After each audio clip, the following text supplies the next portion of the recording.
So today I was contemplating some dilemmas that we face as parents.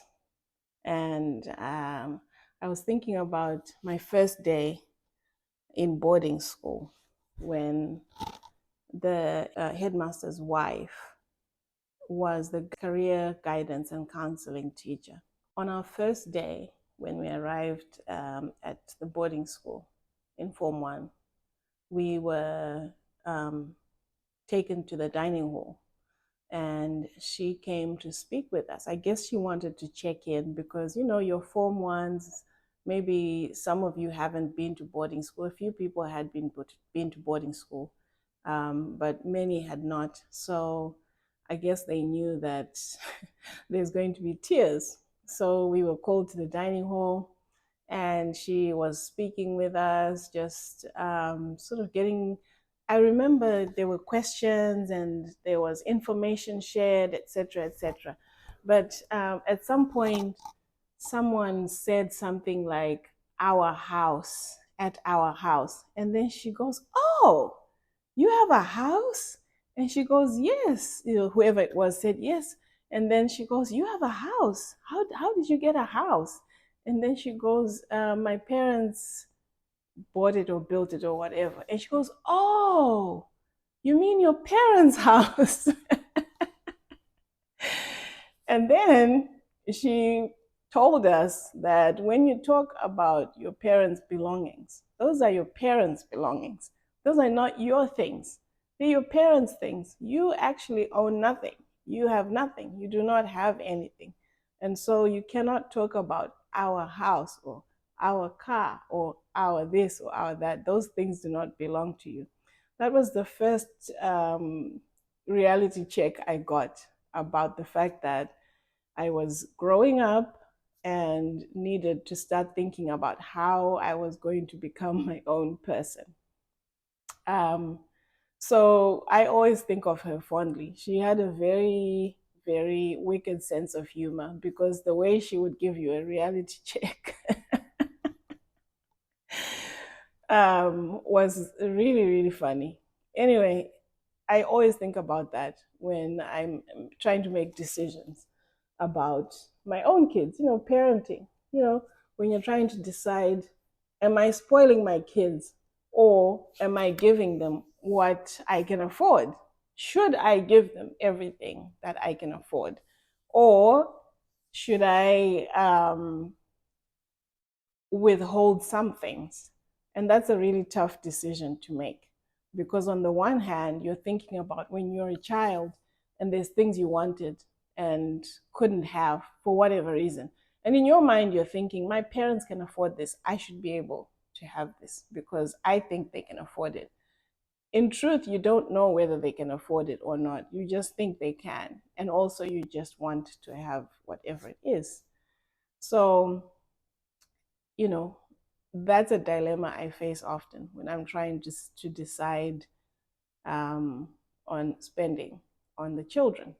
Should they have whatever they want, or should I give them what I think is enough and appropriate?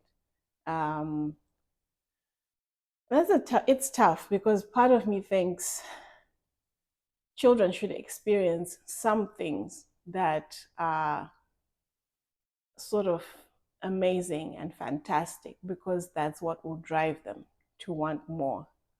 And then I also think that they should know what it takes to have those things, to have those nice things or experiences. They should know that it doesn't come easy. It, it means somebody has to work, earn money, and pay for that experience. And going to work means sacrificing your time, the time that you could have been sitting on the sofa watching Netflix, which I love to do. So going to do an extra shift so that you can experience whatever it is you want to experience as a child is a sacrifice on my part.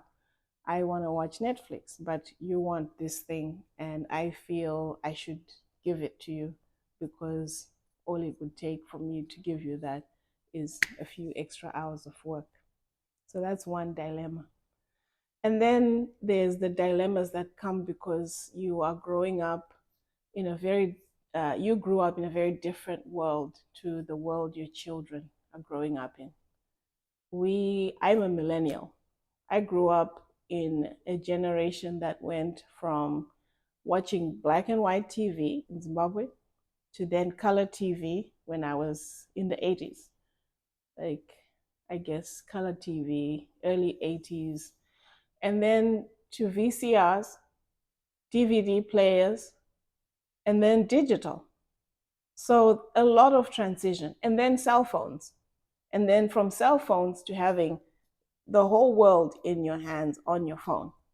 And then they get born into a world where all that already exists. The digital world exists. There's phones. What age can I give my child a phone? And how much time should they spend on their phone? How much screen time should I allow? Should my child have a phone?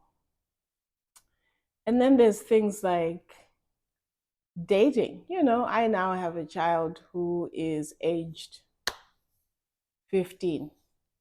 And I remember the first time I asked him, I said, "Do you have a girlfriend?" And he said, "No." And I was like, "Oh, okay." And I said, "What do you think is the appropriate age to have a girlfriend?" And he goes, "I think I'll have a girlfriend when I finish college." I was like, "Oh, okay, that's really good." And I said, "Why is that?" I wanted to know how he thinks. And he said, "I want to focus on my studies." And I said, "That is excellent.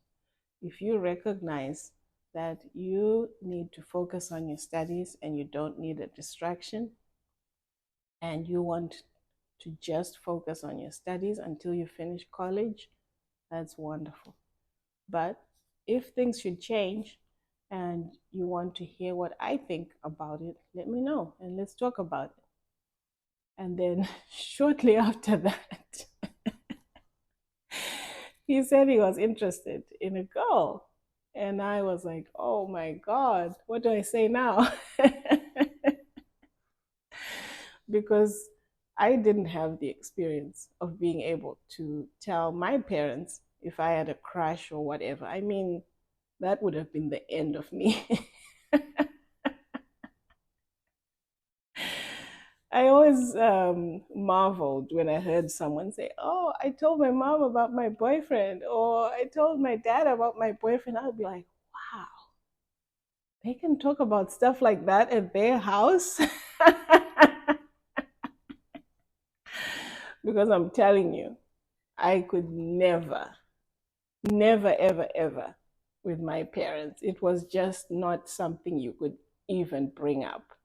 So now with my own child, I have to think about what's the right thing to say about dating at this age, and, you know, about being careful with dating, even just the subject of consent with a child. Because at the age of 15, you definitely have to have that conversation about be careful how you are with girls, you know, understand what consent means and how you can be perceived the wrong way and how to respect people's boundaries and also how to have boundaries for yourself, and how not to make yourself vulnerable. So it's an interesting journey because now the point I'm at in parenting a 15-year-old and an 11-year-old, there's a lot of changes happening with both of them. So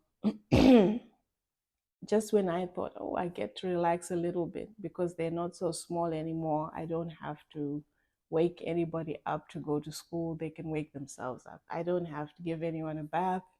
I don't have to make snacks because they can do that for themselves. And I've got two great helpers with household chores. And then all of a sudden, they are in a phase of life where big changes are happening. And I have to learn new things about being a parent, things that even if you read all the books, even if you watch all the podcasts, the actual experience of it is different because your child's going to be doing what they're going to be doing, and you have to guide them through emotions, difficult emotions, happy, sad, this, that, and the other. It's interesting. It's very, very interesting. I'm just not sure how I'm going to navigate this phase of parenting, um, helping a 15-year-old boy through crushes, having a crush, and managing that, and then my own fears of my child being heartbroken, which on the one hand, you know that it's something that everyone has to experience, and the experience is what will teach them resilience and understanding that some things are temporary, some things are permanent, some things are seasonal, whatever you want to call it. But just giving them the tools to navigate those first crashes, and even just learning to communicate with girls, um, that's something that I now have to teach him, to communicate with girls in a respectful way, but also to protect himself. Anyone with any tips, I am open. I'm all ears. Please, please, please. If you have any tips, if you have teenage children, particularly boys, and you would like to share some tips with me, I am all ears. Drop your comments below, please, and thank you.